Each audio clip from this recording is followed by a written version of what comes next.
Bismillahirrahmanirrahim. Assalamualaikum warahmatullahi wabarakatuh. Selamat datang ke pembelajaran online pada hari ini. Kita akan sambung pembelajaran kita minggu lepas dalam topik biodiversity ini, yang mana bahagian kedua pada topik biodiversity adalah berkenaan dengan pengelasan organisma. Terlebih dahulu saya ingin terangkan kepada anda, mengikut pengelasan organisma yang telah dibuat oleh ahli-ahli biologi, sebenarnya ada 5 kelompok organisma yang paling utama, iaitu Monera, Protista, fungi, plantae dan animalia. Tapi daripada 5 pengelompokan ini, ada 2 kelompok yang paling besar dan paling utama yang perlu anda semua tahu, iaitu plantae dan juga animalia. Dan kedua-dua ini kita kenali sebagai haiwan dan juga tumbuh-tumbuhan. Dari aspek pengelasan, haiwan kita boleh bagikan kepada 2 jenis yang paling utama, iaitu yang pertama adalah haiwan-haiwan vertebrata, iaitu haiwan-haiwan yang bertulang belakang, yang mana tulang belakang ini menjadi tunjang kepada haiwan tersebut.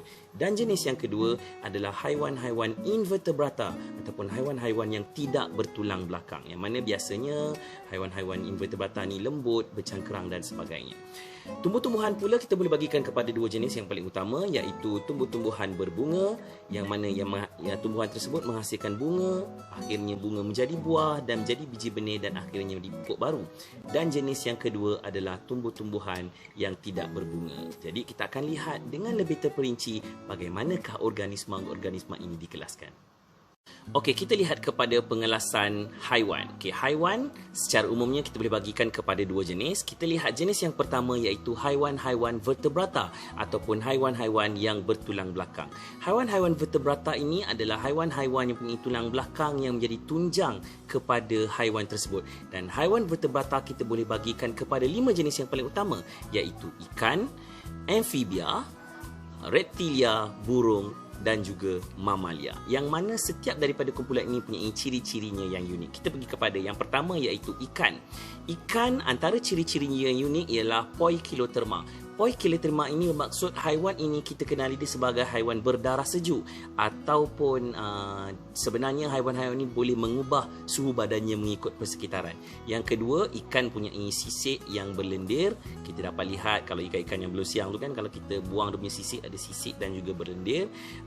Ikan ini juga sifat dia bertelur. Cara dia membiak, dia menghasilkan telur yang banyak dan akhirnya telur menjadi anak ikan. Dan seterusnya, ikan bernafas menggunakan insang, membolehkan ikan hidup dalam air. Jenis yang kedua ialah amfibia. Amfibia ini dia unik sikit. Kita kenali dia sebagai hidupan dua alam lah.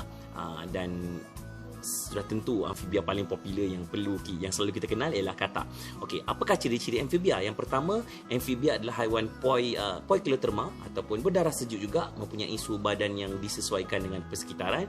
Yang kedua, badan amfibia ini diliputi oleh kulit lembap yang membolehkan dia bernafas dengan menggunakan kulit tersebut. Yang ketiga, cara dia membiak sama juga seperti ikan. Amfibia akan bertelur, tetapi yang uniknya, untuk anak amfibia, anaknya akan bernafas menggunakan insang. Contoh macam anak katak, iaitu berudu, bernafas menggunakan insang.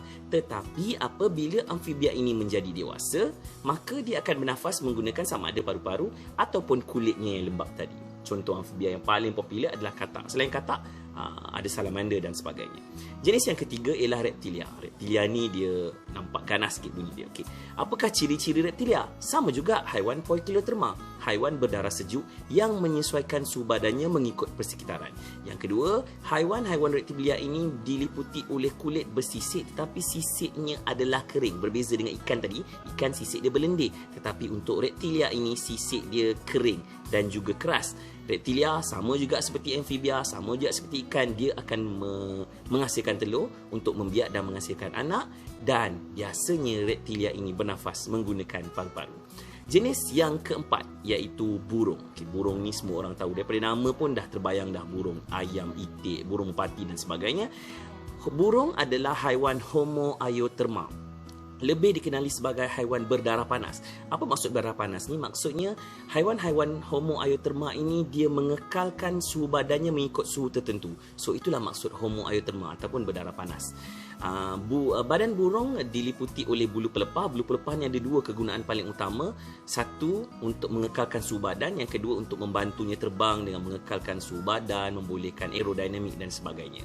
Seterusnya, burung cara dia membiak bertelur, sama juga seperti ikan dan sebagainya. Tapi bezanya telur dengan telur ikan, telur burung macam reptilia, telur dia bercangkerang. Selalu makan telur ayam, anda mesti tahu macam mana bentuk telur burung.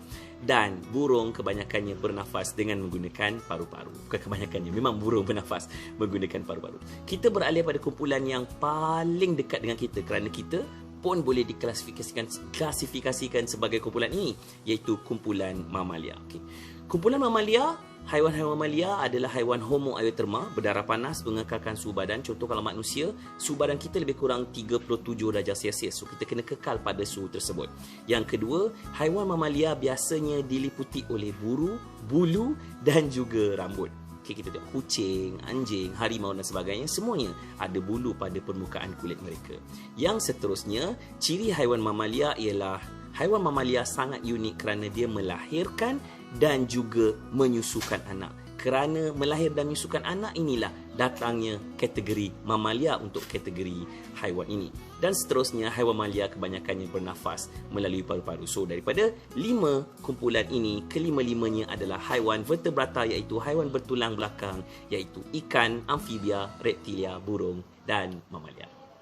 Jika haiwan vertebrata adalah haiwan-haiwan bertulang belakang, maka haiwan invertebrata adalah haiwan-haiwan yang tidak mempunyai tulang belakang sebagai tunjang pada badannya. Biasanya haiwan-haiwan invertebrata ini, badan dia adalah lembik, dia ada cangkerang dan sebagainya untuk melindungi badannya. So, haiwan-haiwan invertebrata ini kita boleh bagikan kepada 2 kategori yang paling utama, iaitu berkaki dan juga tidak berkaki. Kategori yang pertama ialah berkaki.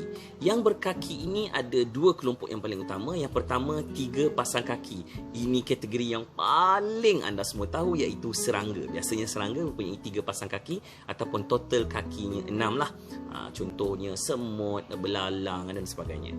Kategori yang kedua ialah lebih daripada 3 pasang kaki, seperti lipan, ulat gonggok, mungkin kalajengking, laba-laba dan sebagainya. Semuanya mempunyai lebih daripada 3 pasang kaki atau lebih daripada 6 kaki. Alright.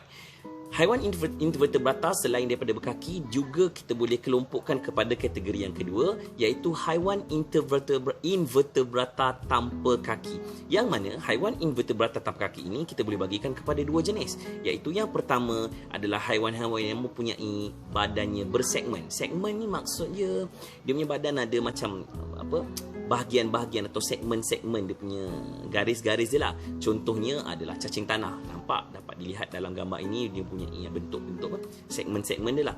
Yang kedua adalah haiwan invertebrata tanpa kaki yang tidak bersegmen. Dalam gambar ini adalah lintah, contoh lain macam pacat dan sebagainya.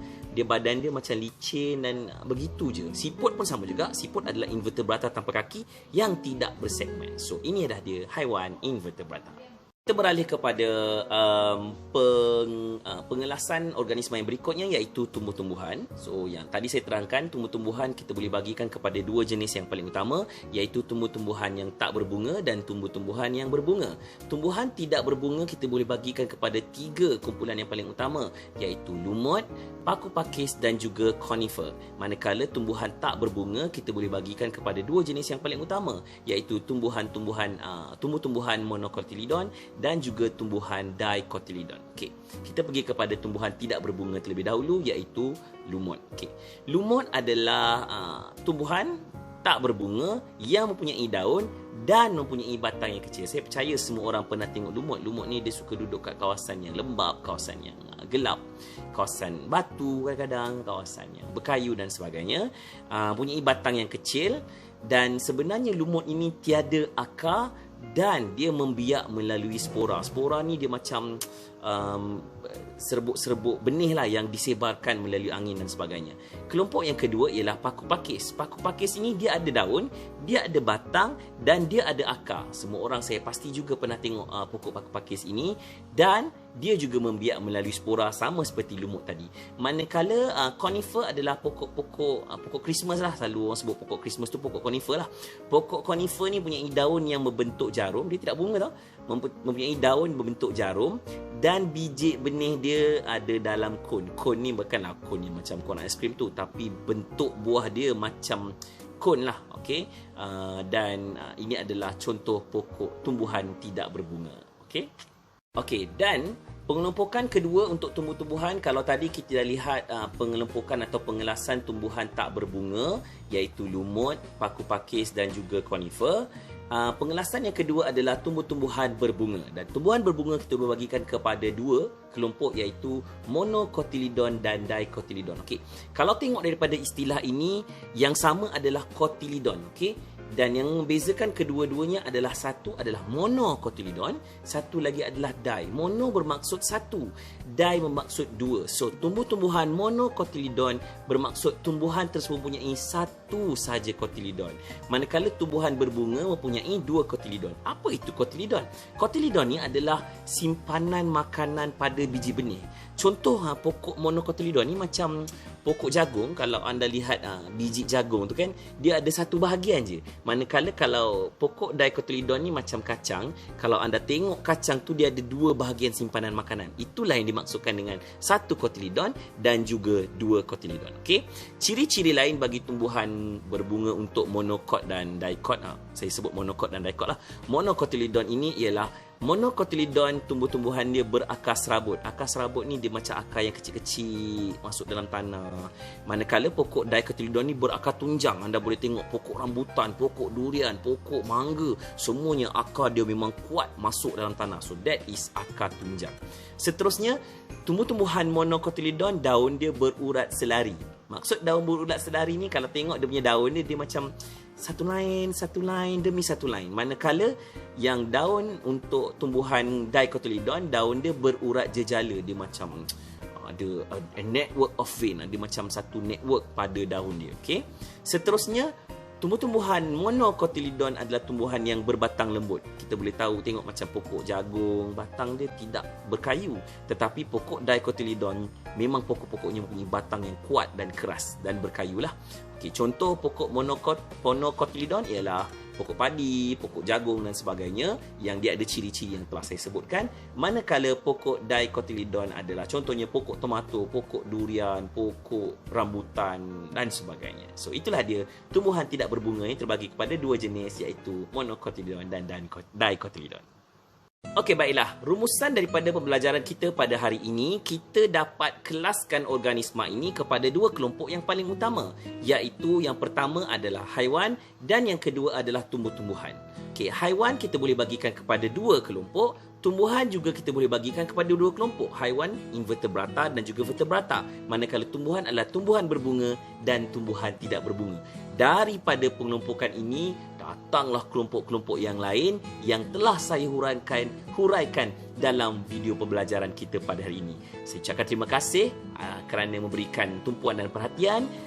Anda boleh lengkapkan latihan dalam Google Form dan kita akan jumpa dalam sesi pembelajaran akan datang. Terima kasih. Assalamualaikum. Jumpa lagi.